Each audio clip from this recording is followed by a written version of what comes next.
Hey, what's up guys? Today's video, I'm going to show you how you can reinstall your Bluetooth driver in your Windows 11. First of all, come below at the search bar, type in Device Manager and launch your Device Manager.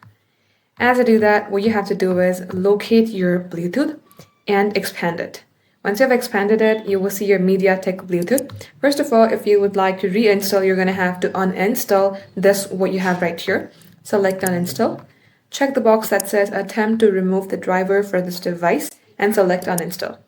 Once you have uninstalled it, if you would like to reinstall it, you're going to have to select action button, then select scan for hardware changes.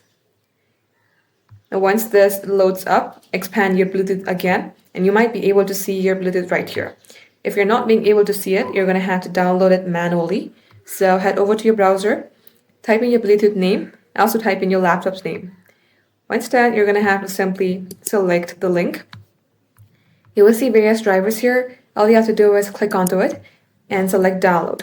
It will be downloaded. You can see it in your download section. And once you have run it, you will be able to see your driver in your device manager for Bluetooth. Thank you all for watching, guys. We will catch up in our next upload.